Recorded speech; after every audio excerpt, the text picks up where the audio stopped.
What if I were to ask you how or why did barbers used to have a white and red spinning barber pole to indicate that they were barbers? You might be able to tell me, I wouldn't have before I started studying for some of the things that I'm going to talk to you about, that barbers, you might know that barbers used to be minor surgery people as well. And so if you went to a barber, you could get your hair cut, you could get a shave, you could get a tooth pulled, or you could be bled if you wanted to be. And if you were not feeling well, back in the really all the way to the 1800s, mid-1800s, early 1900s, the idea was if you're not feeling well, then there's something wrong with your blood, and we need to take some of it out so that you will feel better. And so you could just go to the barber, and generally speaking, they would just cut a little X right there in the main vein or artery right there in the middle of your elbow, and they would take a little blood out, and then they would put something there to stop that, and they would bleed you. Now, the reason that pole is red and white, if I understand it correctly, is because they would take the towels that they used to clean that, and they would try to wash them, and they would wring them out, but they wouldn't get them totally clean, and then they would whip them around their poles to dry, and they would leave red and white stripes on those poles. And so that was initially how you knew that there was a barber there. And you're probably wondering, all right, Kyle, that's great information, thank you. What in the world does that have to do with the Bible? Well, of course, you know from last night, I think, that we're going to tie all of this in, and we're going to see what that has to do with the Bible. I want you to turn your Bibles to Leviticus chapter 17. In Leviticus chapter 17, we're going to look at a statement that seems like it is a no-brainer, that everyone should know it, information that you would expect people to have understood for many centuries, but for some reason, many people did not seem to understand it. You're right there in Leviticus chapter 17, and here's what you read in verse 11.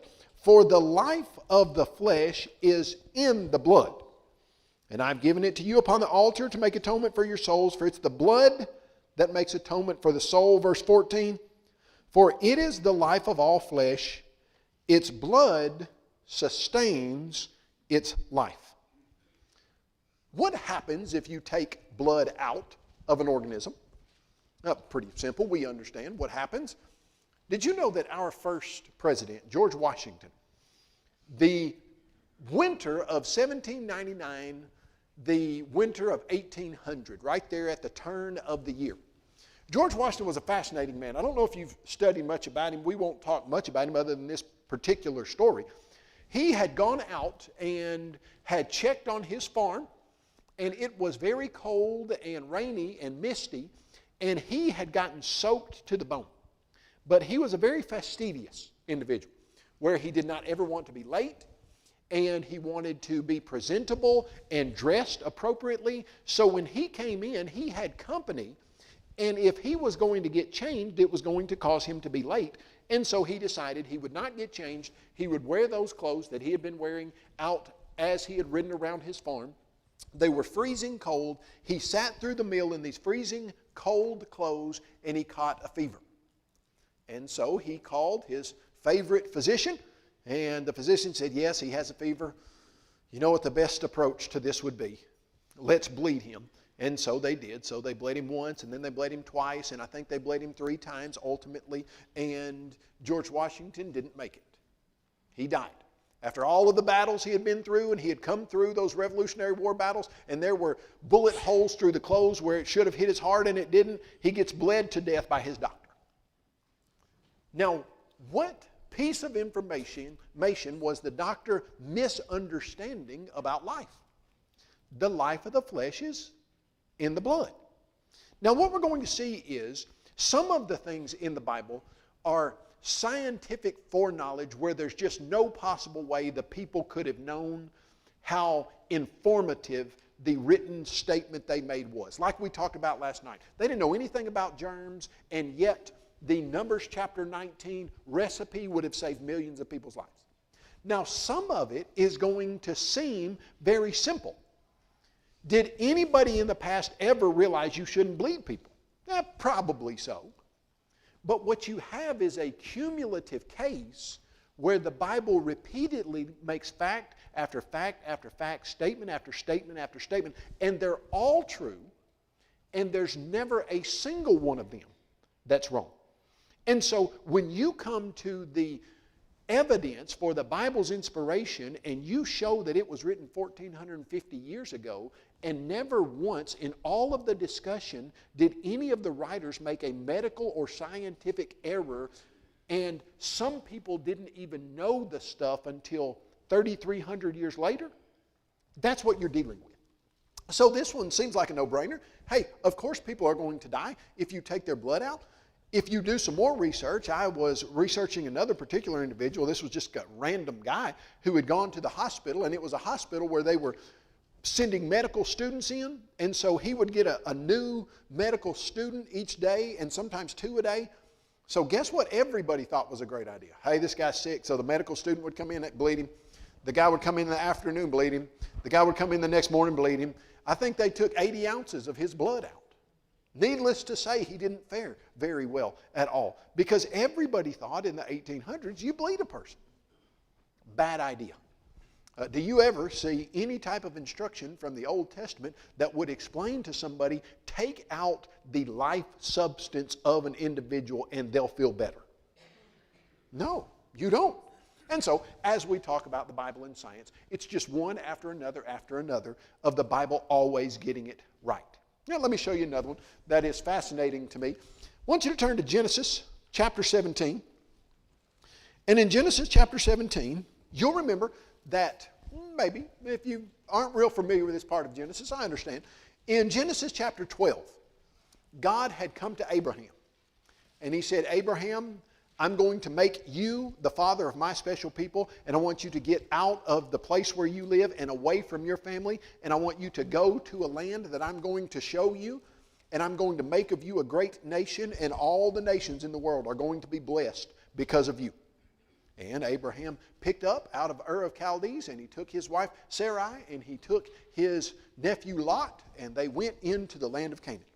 Well, God appeared to Abraham a couple more times, and actually several in some different ways, but one of those was to establish his covenant and make it where everyone in the world would recognize the Jews were different. And so you go to Genesis chapter 17. And here's what the text says in Genesis chapter 17, verse 11. Now start in verse 10. This is my covenant which you shall keep between me and your descendants after you. Every male child among you shall be circumcised, and you shall be circumcised in the flesh of your foreskins, and it shall be a sign of the covenant between me and you. He who is 8 days old among you shall be circumcised, every male in your generations. He is born in your house or is bought with your money from any stranger who is not your descendant. Now that's interesting. Of course, I had read that for many, many years and just understood that to be, okay, this is the fleshly sign of the covenant between God and the Jewish people. But there's something very much more significant involved in that particular statement. And here's what the discussion would lead us to as we're talking about the Bible and science. 8 days seems pretty random. Why not 7? Or 10? Now, you don't wait 8 days. Now, when a person goes to the hospital and they have a male child, if they have that child circumcised, they don't wait 8 days till they get out of the hospital. Now, lots of times the insurance says you've got 3 nights in there, and so the people are trying to get you out before those 3 nights, and yet, what do we know now that people in Abraham's day could not possibly have known? Well, here's what happens when a child is born. When a child is born, there is a substance in their gut called vitamin K. And that vitamin K produces, working with prothrombin, platelets. And so you have platelets, vitamin K, and prothrombin that are all being processed after the child is born. And from days 5 to 7, that vitamin K prothrombin working together starts building up a level of prothrombin on day 8 that is 110% of what it will be for the rest of the child's life. And so, medically speaking, what we know for a fact is that day 8 is the perfect day to do a surgery on a child if you don't want them to bleed to death. Now, here's the catch. Here's the rub.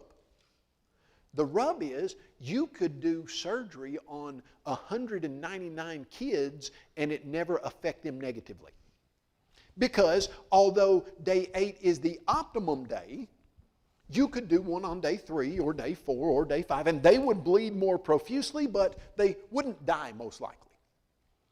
But 1 out of every 200 kids, if you did a surgery on that child before day 8, that child would hemorrhage and bleed so profusely it would kill the child.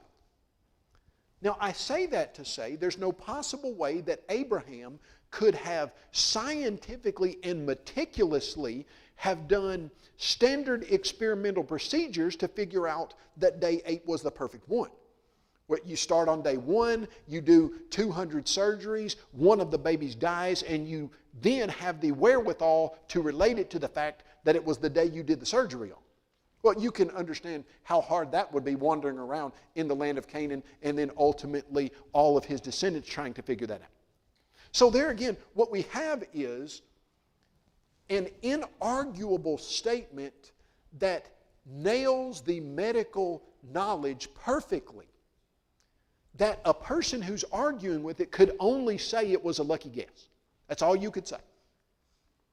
Now, as you look at this surgery and the idea of it being on the perfect day, you ask yourself, okay, well, how do we get out now in 3 days without having our kids bleed to death?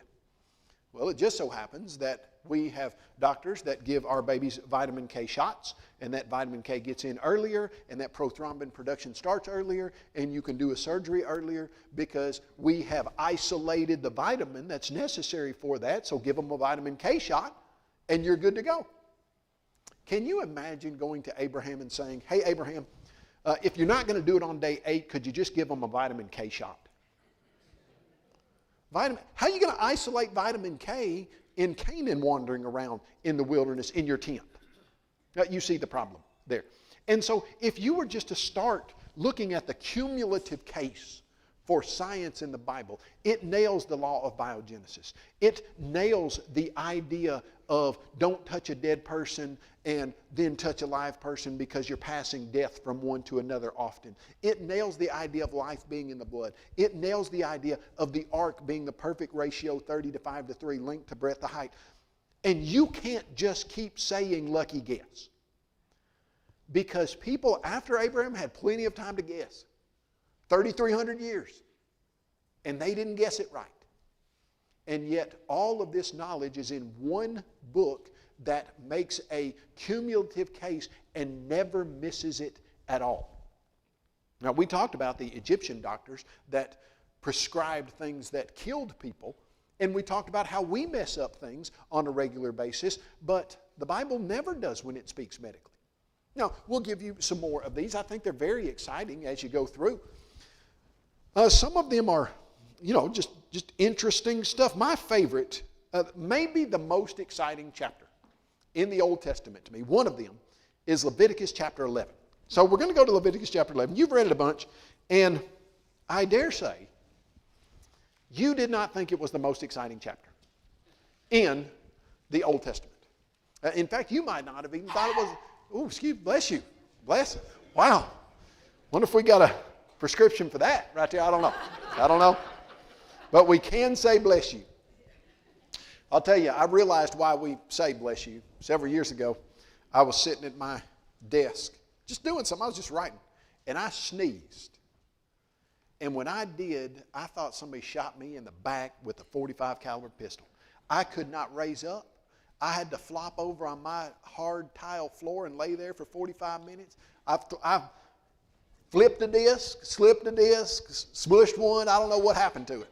But I was down for the count, and it was every time I sneeze, I engage the core and make sure that I don't just sneeze randomly because it was frightening. But anyway, back to Leviticus chapter 11. Leviticus chapter 11 is, well, let me ask you this before you go. If you, 10 years ago, walked into a steak place and said, I want to order a ribeye steak, they would have asked you, how do you want it cooked? And you could have said, rare, medium well, or well. I preached at a little place where the lady was the proprietor of a little cafe, and she said she had this trucker that came in all the time, and he said he wanted his steaks as rare as she would cook them. And so she'd get a steak out, and she'd try to cook it rare. She'd take it to him, and he'd say, well, not quite rare enough. I mean, knock the horns off of it. I want to hear it mooing on the back, and when it gets here. So she said one time, she said, all right, we're just going to see. So she took it out of the freezer, put it on there for like 10 seconds, put it on the other side for 10 seconds, took it to him. He said, you finally got it right. I mean, just rare. Now, walk into that same cafe and order a pork chop. 10 years ago. What are they not going to ask you? Well, they're still going to ask you how you want it cooked, but they're not going to give you there's some options that are going to be off the table. They're not going to ask you if you want it rare or medium rare. They're going to say, do you want it medium well, or well? Those are only three options. Who told them, the cafes all across the United States of America, that they couldn't serve you a rare pork chop? I mean, if you went in and said, no, I want my pork chop rare, the cafe would have to say, no, we cannot serve you a rare. Who tells them that kind of thing? Who does? The FDA, the Food and Drug Administration. And they make rules based on modern scientific stuff that are designed to keep you alive and not let people give you things that will harm you. Okay, so was there anything like that in the nations around Israel at the time of Moses? No, certainly not. In fact, God had said to Moses that when I bring you out of Egypt and I send you into the land of Canaan, I'm going to separate you from the other people, and I'm going to put on, if you follow my rules, you will not get sick with the diseases that these Egyptians get sick with. And the rules that I make, people are going to look at your healthy, productive, successful society, and they're going to say, why are the Israelites so productive and healthy and successful? And they're going to say, oh, it's that law that they have. They follow these certain rules, and those certain rules help them not get the stuff we've got. Now, you're in Leviticus chapter 11. Leviticus chapter 11 is the divinely inspired Old Testament FDA, is what you've got. And so, God says, here's the stuff you can eat, here's the stuff you can't eat. And you're looking there at the foods you can eat and can't. Speak to the children of Israel, verse 2. These are the animals which you may eat among all the beasts that are on the earth. Among the beasts, whatever divides the hoof, has a cloven hoof, and chews the cud, that you may eat. Nevertheless, these you shall not eat among that chew the cud, or those that have cloven hooves, the camel, because it chews the cud but doesn't have a cloven hoof, it's unclean. The rock hyrax, because it chews the cud but doesn't have a cloven hoof, it's unclean. The hare, because it chews the cud, doesn't have a cloven hoof.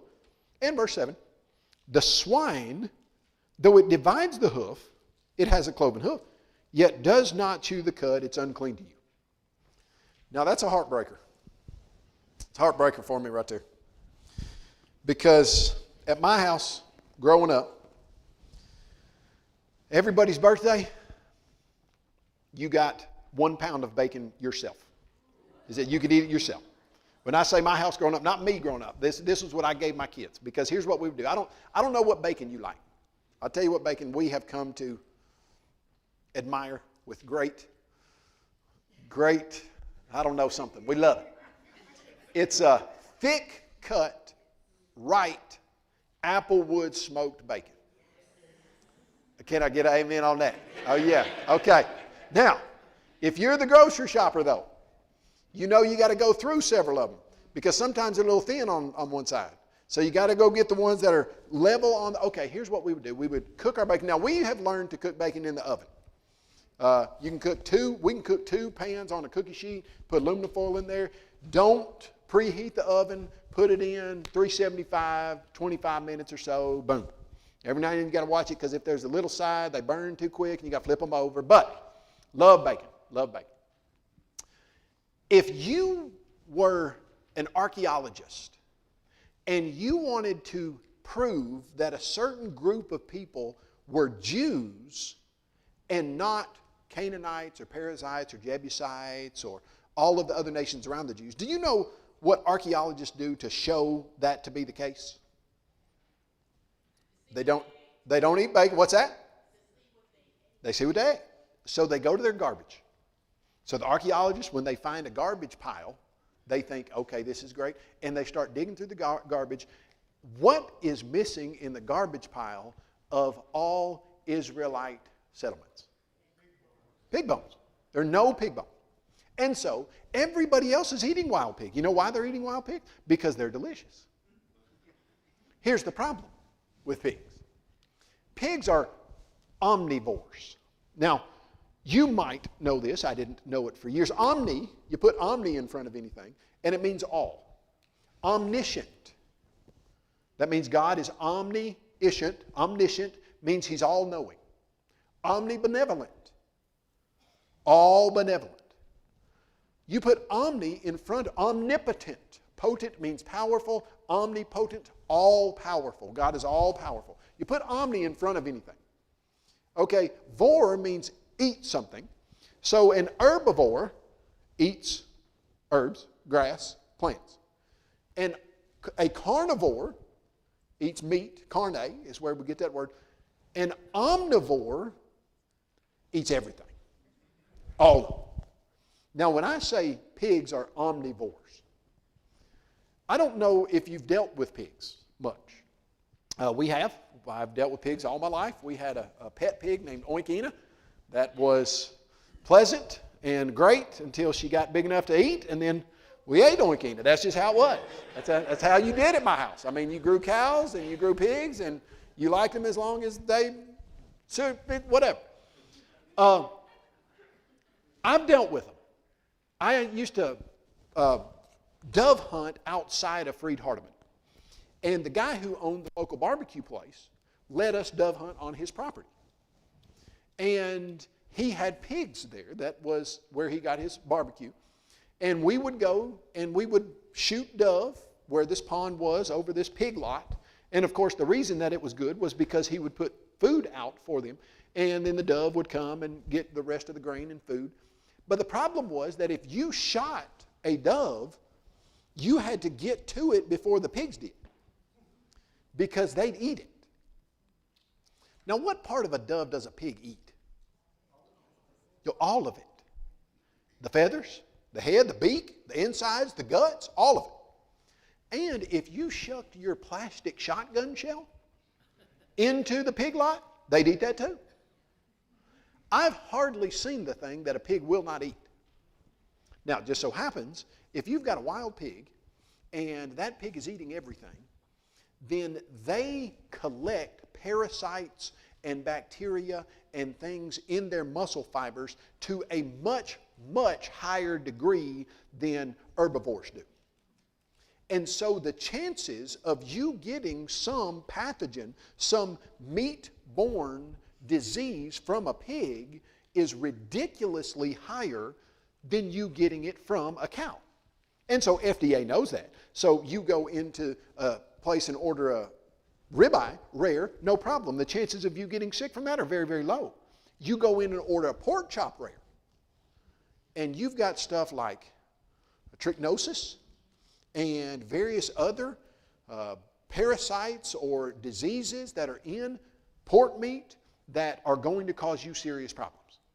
Now, you could say, hey, why didn't God just give the Israelites instructions to make sure they heated the meat up to a high enough temperature to make sure they killed all that? Because guess what? Here's going to be the problem. When they came out of Israel, how many fighting men were there approximately? Do you remember? There were about 680,000 fighting men between the age of 20 and 55. So how many women aged 20 to 55 would there have been, generally speaking? It's almost in every culture 1 to 1. And so you would have had about 680,000 women who would have been that age, not counting anybody under 20 or over 55 or 60 or whatever the age was there. So you're talking potentially 2 million people. Now, we went to Red Rock today, which was awesome. Did a little hiking at Red Rock and stuff like that. Imagine you bring 2 million people and you tell them to scour the area and get enough wood to cook the wild pigs they just killed. All right, that'd be fine for maybe a day. But then you're in a place for 2 days, 3 days, 4 days, and wood gets short.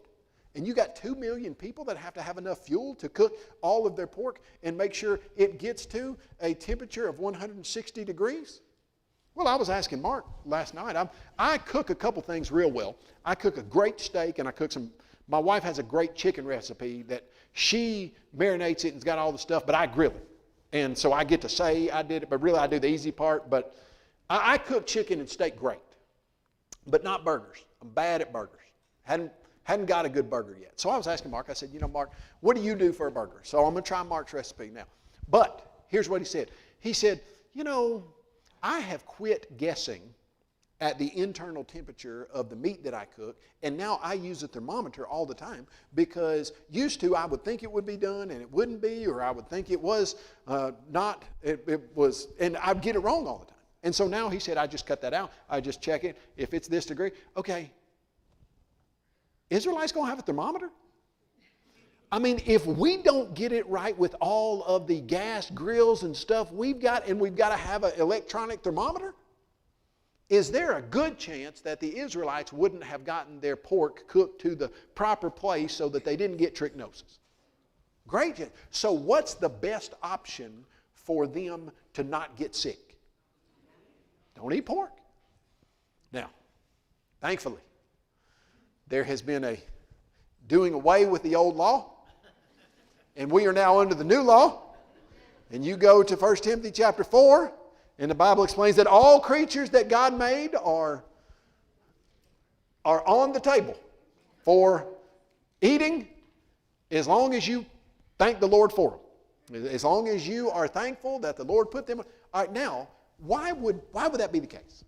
Why would God make a law for the Jews that says, hey, your best idea is not to eat pork, but he wouldn't carry that law over to the time of the Christian age? Well, I think there's a good reason. I think one of the reasons is he knew that modern technology would grow to the point that we would understand germs and we would realize, okay, this is what causes sickness, so you need to be careful of it. And so I think that's one of the reasons. And another one of the reasons was these rules, generally speaking, only work if everybody in a society follows them. And here's what I mean by that. You can make rules for the Jews about quarantine of leprosy, but if you don't live in a society where everybody follows your rules, guess what quarantine is going to do for you? No good. Because you can say, yeah, well, we're quarantined. Well, I'm not a Jew and I'm not, so I'm just going to go through. So this only works if the whole nation is on board with following the FDA. And so I think it's interesting that in some places you'll read in the Old Testament, hey, if an animal dies, you can sell that to the nations around you. Why? Because they're already eating all that stuff anyway. And so it's not going to hurt them any more than they're already getting hurt by the stuff they eat. But you as Israelites can't eat that because we have rules, and in this culture, if you'll stick with all the rules, everybody, then they'll have some benefit. But if you don't stick with all the rules, then they wouldn't have any benefit. And so when the Christian age is now on us, there's no way that you're going to have an entire society that's following all of any type of food laws or anything like that. And so it's just not going to work the same as it worked in the Old Testament. All right, so now I said 10 years ago, you can now you can go into a cafe and order a medium rare pork chop. You ever done it? You can. We've gotten so good at monitoring our pork supply. And also, I mean, if you look into it, we shove a bunch of nitrates and nitrites in there to preserve it and to kill everything that's in there anyway. And so we now can order a medium rare pork chop. because we've about eliminated the excess chance of getting a pathogen or parasitic-borne disease from pork. That's in the United States. I've traveled in some other places, and they don't have the same regulations, so I wouldn't advise uncooked pork in other places. But in the States, right now, it's pretty safe, if I understand it right. All right. So FDA's been studying this stuff for years. And somehow, you've got in Leviticus chapter 11 a list of things that the FDA would be proud to say that they had come up with if we were living in a system that was as primitive in some ways as Moses and the Israelites wandering through ultimately the wilderness and then Canaan and then living in the conditions that they lived in. Now, we're not done, of course, because we're still in Leviticus chapter 11. And we go right here to verse 9. So that's on land. Anything that's got a cloven hoof and chews the cud. What would that be? Deer, cows, sheep, goats, lots of things you would be able to eat. Now look at verse 9. These you may eat of all that are in the water. Whatever in the water has fins and scales, whether in the seas or in the rivers, that you may eat. But all in the seas or in the rivers that do not have fins and scales, all that move in the water or any living thing which is in the water, they're an abomination to you. Okay, so what's the rule for water-living creatures? Fins and scales. Now here's the problem. I live in Middle Tennessee, right outside of Columbia, about an hour, hour and a half or so is Savannah. It's the catfish capital of the South, maybe of the entire United States of America. You ever catfished? All right, I grew up catfishing. I love catfishing. Somebody said to me one time, hey, do you know what is great catfish bait? If you will take a hot dog and spray it with WD-40. Catfish love it. Hey, 14 years old, 16 years old, thought, yeah, give it a shot. All right, when that hits the water, can you imagine the little cloud of oily substance? Subsequently, I have talked in audiences about this illustration. A guy came up to me and said, you know that's illegal, don't you? You can't use petroleum-based substances in any water source. I haven't done it in a long time. I didn't know that. They loved it. They loved hot dogs with WD-40 sprayed on them. Now, I was fishing with another guy, and this is an older guy, and we were fishing at the dam in Florence, Alabama, North Alabama, and he would get what he calls a box of livers. Now, they don't come in boxes. They come in those circular circular just cans that, it's almost like a little Tupperware. But the old timers call them boxes. I got a box of livers. And I had fished with chicken livers for years, but when he opened his, there was a green cloud of something that just boiled out of it. And I said, Bill, what is that? He said, oh, well, I put onion powder, garlic powder in mine. I said, where'd you get that idea? He said, well, I was fishing with my buddy, and my buddy was catching 2 fish to my 1, and I said to him, this is what Bill said, I said to him, what you got on that liver? He said, well, I got garlic powder on there. And he said, well, from then on, if he's going to catch 2 fish to my 1, I'm putting garlic powder on mine. Have you ever reached your hand into a bucket of warm chicken liver covered in garlic powder and thought to yourself, this looks appetizing? You ever done that? No, I haven't. I haven't. In fact, you gotta choke the gag reflex down. Catfish love it. You know what a catfish won't eat? Nothing. They eat everything. Okay, what are they missing though? In the water, if you were in the Old Testament, you had to have scales and fins. Okay, so catfish would have been off the menu. And based on what they eat, that's probably a good idea. But what else would have been off the menu that doesn't have scales and fins? Now, some of the things that you might not think about living in the water, but of course they do. Oysters. You know, some people love a raw oyster.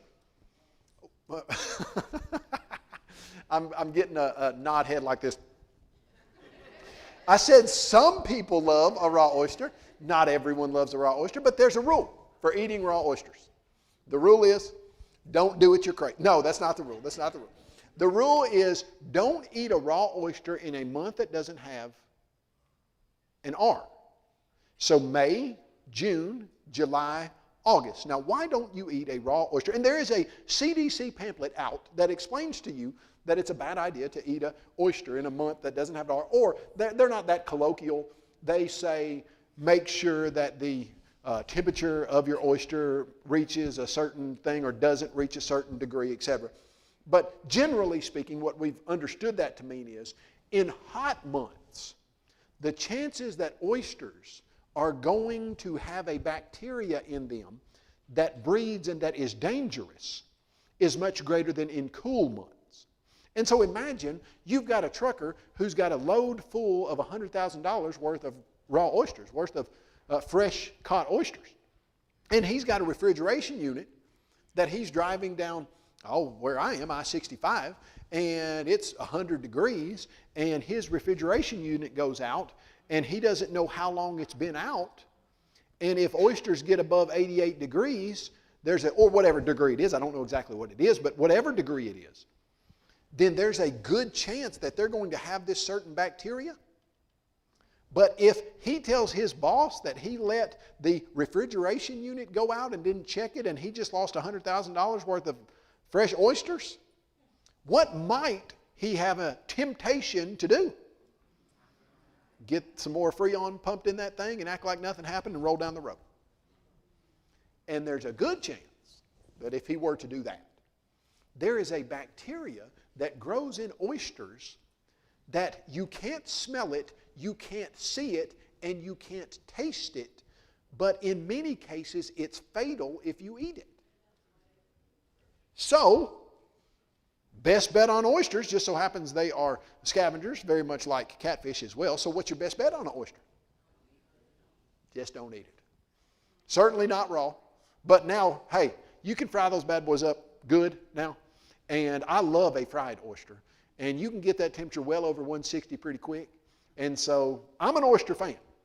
But I am not a raw oyster fan due to the texture that has often been described as, well, we'll leave it there. It's just it's an odd texture. But they don't have fins and scales, right? All right, so you keep going down the list, and you start looking at how remarkable this statement. It's a real simple statement. I mean, could you teach your kid we only eat in water what has fins and scales?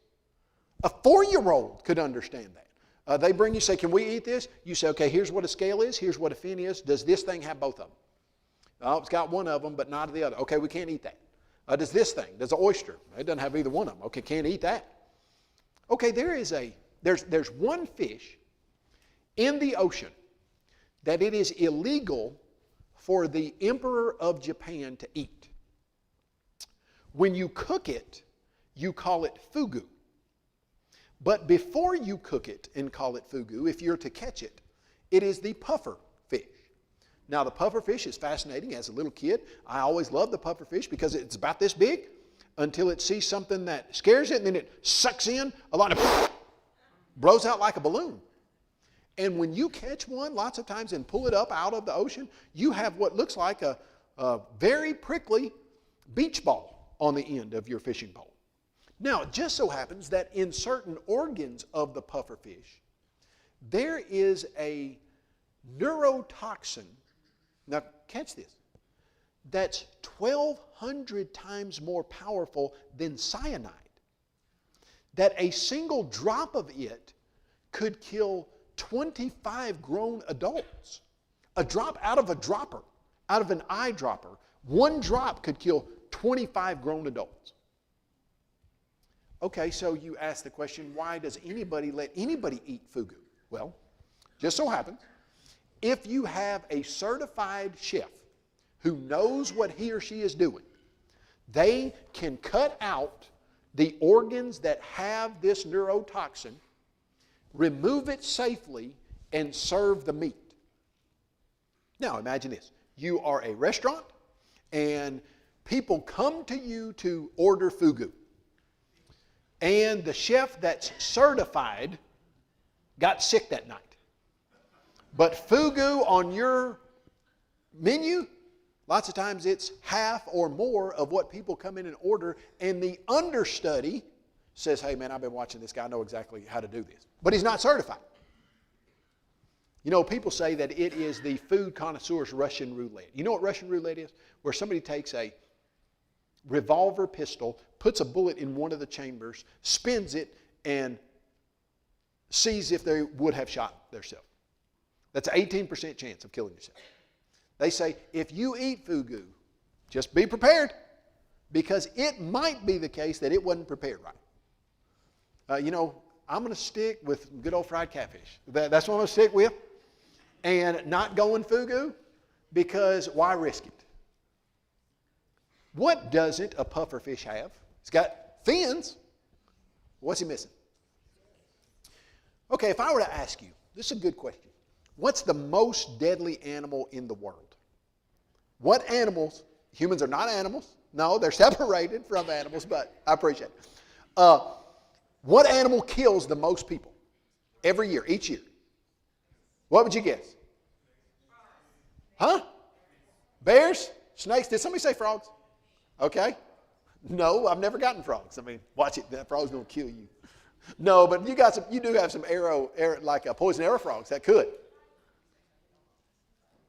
Mostly, here's what'd you say? Hyenas? Dogs? Okay, those are all interesting. What? Hippopotamus?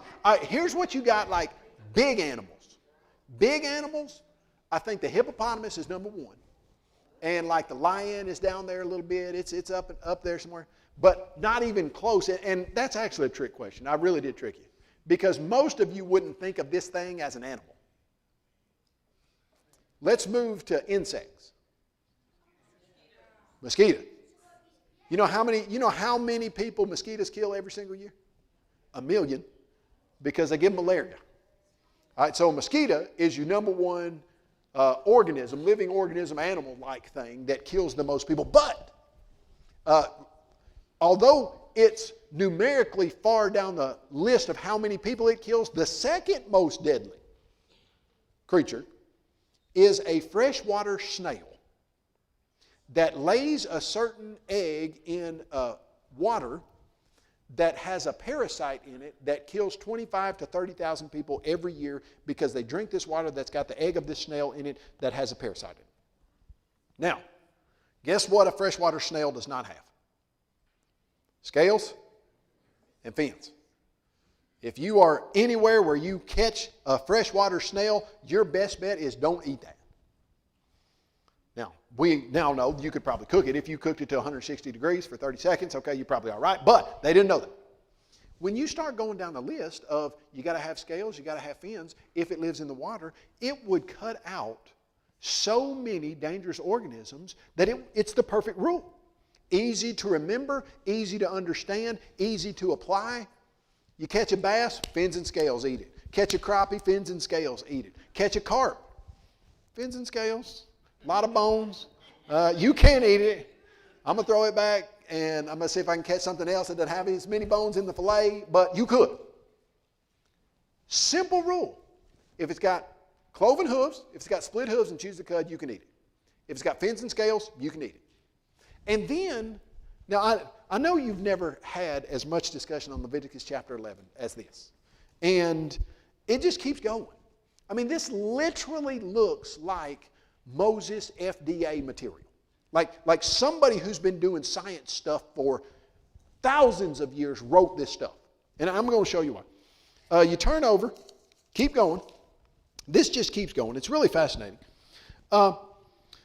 Look in verse 13. And these you shall regard as an abomination among the birds. Don't eat these birds. The eagle, the vulture. Now stop right there on the vulture. Some of this seems a little self-explanatory, doesn't it? You ever driven by a road at a deer? Where I am, Middle Tennessee, we got so many deer. The insurance companies hate Middle Tennessee because everybody hits a deer. My son, driving down the road where we live, got hit by 2 deer at the same time on both sides of his truck. Both sides at the same time. You know what happens with that's the case? There's always dead deer on the side of the road, always. You know what's on a dead deer? Vultures. There's always buzzards, and they got big piles of buzzards, and they're all eating these dead deer. You ever, before Thanksgiving, you've thought, that turkey's a little dry. Let's try buzzard this year. Let's try vulture. Like I said, some of this stuff's self-explanatory. I mean, I'm not swapping turkey for a vulture. All right, that's just not going to happen. Some of this stuff might be a little intuitive. I'm not going to eat a vulture, but now check this out. Raven after its kind, the falcon after its kind, the seagull, the hawk after its kind, the little owl, the fisher owl, the screech owl, the white owl, the jackdaw, the carrion vulture, the stork, the heron after its kind, the hoopoe, and the bat. Now, you might not like to eat bats, but all over the world, people love to. In fact, there's a bat called the flying fox, and the flying fox is about this big, has a wingspan of about 4 to 5 feet, weighs about 3 pounds, and is considered a delicacy in lots of places around the world. I remember my first introduction to a bat. My dad had gone out and caught a little fruit bat. And man, as a little kid, I was probably 4, maybe 5, and I thought that little fruit bat was the cutest thing I had ever seen.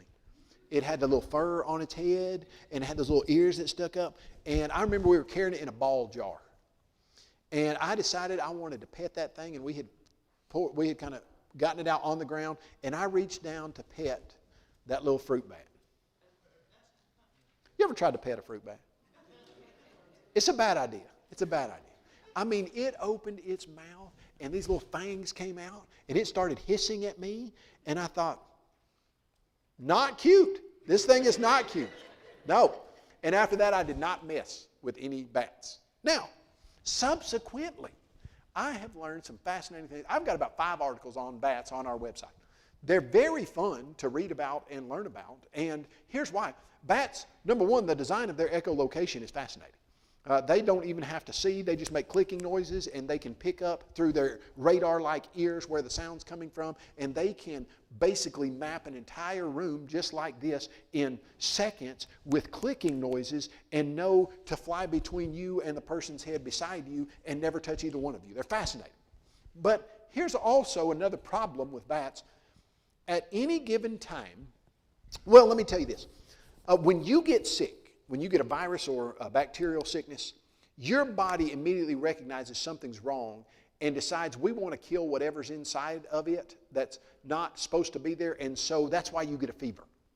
So your fever jumps to 102, 103, and your body is heating itself up to kill the stuff inside that's not supposed to be there.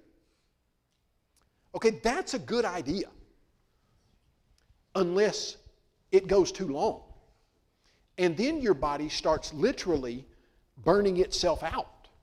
And so you can only handle being sick like that for a certain amount of time because you start consuming all the energy that you have, and you start literally killing cells that need to be there because you're trying to burn out the stuff that's in there. And so that's not a good idea to be like that all the time. Bats are designed to act like they're sick all the time and not burn themselves out. Because at any given time, they carry 100 viruses that are contagious to humans. The main virus they carry that's contagious to humans is rabies. And when I was writing the book that's on the back table, the year that I was writing it, I did some study, and just a few years before that, there were 26 cases of deadly rabies in the state of, I think it was in the state, no, it was in the entire United States, 26 cases of deadly rabies in the United States of America. Do you know how many of them were linked to bats? 24 were linked to bats. Here is the advice we are given by veterinarians and anybody who knows what's going on. If you touch a bat, assume it had rabies and go get checked for it. So you'll see in the news stuff like this all the time. There was an airplane that a bat got loose on it, and they quarantined the 160 passengers that were on that airplane and did not let them out until they checked every one of them for rabies. And yet, all over the world, people eat bats on a regular basis as a delicacy. Still today. Okay, so what would be great advice about how not to get rabies? Don't eat bats. There's all kinds of other. You can eat quail, you can eat doves, you can eat pigeons, you can eat pheasants, you can eat chickens, you can eat chicken, you can fry chickens, and it all tastes about like chicken anyway. Don't eat bats. Do not eat bats. Okay, so got to have scales and fins, got to have a cloven hoof and chew the cud. Here's the birds you can eat. You can eat all this other stuff, but don't eat basically predatory birds that are meat-eating birds, and don't eat bats. Okay, now as you keep going, and you can, this is fascinating stuff, keep moving with me. We're going to take you to one other place. Verse 30, no, go to 29. These also shall be unclean to you among the creeping things that creep on the earth. The mole, the mouse, the large lizard after its kind, the gecko, the monitor lizard, the sand reptile, the sand lizard, and the chameleon. These are unclean to you among all that creep. Whoever touches them when they are dead shall be unclean even to evening. Anything on which any of them falls when they're dead shall be unclean, whether it's any item of wood, clothing, skin, or sack. Whatever item it is in which any work is done, it must be put under water, and it shall be unclean. Any earthen vessel into which any of them falls, you have to break it into any such vessel. Any edible food upon which water falls becomes unclean, and any drink that may be drunk from it becomes unclean. Okay, what are these reptiles? All right, now when I was a kid, we had a pond that had moss all over the top of it. And we would see these little things stick their head up out of the water. And we couldn't tell what they were. And we had a little boat that we'd row over to the place where they were, and they were gone when we got there. And we thought, what is this? Well, one time we rowed over, and they had gone down, but it looked like they were in this pile of moss, so we just grabbed the whole pile of moss, threw it in the boat. Started sifting through it and realized these are baby paint turtles. And so we were seeing these little baby paint turtles about the size of a 50-cent piece and thought they were awesome and went to school. Now, we were kind of entrepreneurial and decided we would sell them to our classmates for $1 a piece. And we did. My mom got a call. And they called her in, said, look, you can't let your kids sell turtles at school. I mean, because a kid would come to the cafeteria, we'd be like, you want ice cream or a pet turtle? They're going pet turtle every time. And we're like, well, why can't you? Well, because the principal said, I sell turtles, and I don't want it. No, that's not what he said. He said, well, there's just good reasons why you can't sell turtles to elementary school kids. They pass diseases and stuff, and you got to at least let their parents decide if they're going to have a turtle. So cut out our turtle selling. But as you look at reptiles, there is the Board of Reptile and Amphibian Veterinarians that you can go to, and here's what they will say. You need to assume that every single reptile you touch has salmonella. They carry salmonella, the bacteria salmonella, and it does not affect them negatively. It affects anybody who eats anything that's got salmonella. Most of the time when we think we have food poisoning, that food poisoning is caused by salmonella. And it can ultimately be fatal. It's not always. Lots of times it just gives you very serious gastrointestinal problems. But sometimes it could be fatal if you don't have the right things to take care of it. But modern day veterinarians who study specifically reptiles and amphibians say if you have a kid under 5 years old, do not own a snake, do not own a lizard, do not own a turtle. Because here's the thing about salmonella. You don't have to touch the lizard. Let's say you got a bearded dragon and you think it's pretty cool and you decide you're going to cook dinner with your bearded dragon and he sits right here on your shoulder and you're cooking dinner and he hops off and runs across the kitchen counter where you got your cutting board. And you grab him, put him back up on your shoulder. Keep going. Okay, that cutting board where he just ran, he probably put salmonella on it. Now you cut your salad right there and you serve it to your family, and nobody goes to school the next day or the next couple days, and somebody's on cleanup duty and it gets pretty rough. Didn't even have to touch the lizard. Now, why is it in the Old Testament, if it goes onto an earthen vessel, you have to break it and never use it again? But a wood vessel or a metal vessel, you can put it under water, dry it off, and use it again.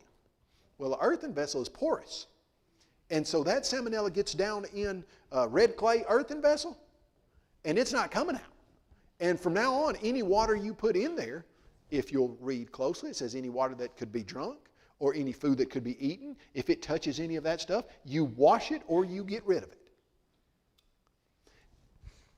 How in the world, in 1450 BC, does Moses write a list of animal regulations that would make an FDA scientist proud in 2026? Lucky guesses? Do you know we could do this all night long?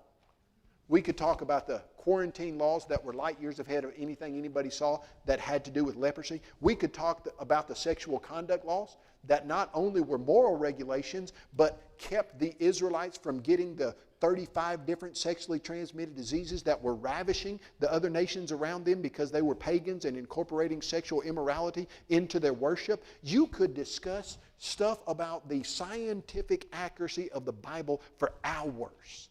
And we have. And it might feel like that to you. How does that happen? There's only one way that Moses gets all of this right. And that's if Moses is not the author, he's just the writer. And when God tells Moses, I want you to write these down, I'm going to read for you a statement that I hope you will internalize and underline and memorize and never forget. I want you to turn to the book of Deuteronomy. And this is where we're going to leave this lesson for you. But it's a lesson that applies. Why in the world would God ever make up a list like this and give it to the Israelites? Why would he ever say it's one man and one woman for life? Why would he ever say, let him who stole steal no more, but let him work with his hands, that he could have something to give to him who has need? Why would he ever say be compassionate and kind and forgiving? Why does he give us any rules ever? Why did he tell the Israelites, look, don't eat animals that have this. Don't eat animals that have that. Why did he make these rules? Here's the reason. This is the reason God's made any rule that he's ever made. Deuteronomy chapter 6, verse 24. And if it's not underlined in your Bible, it needs to be, at least mentally.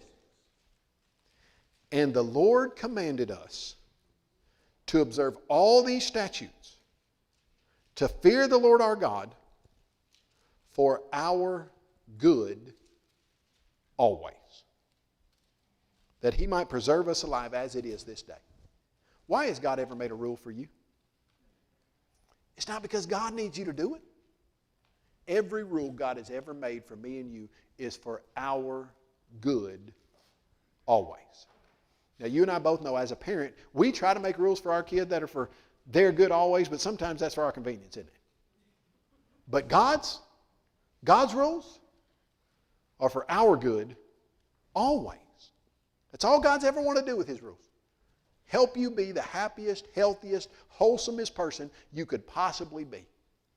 Appreciate God's rules, follow God's rules, and your life will be better.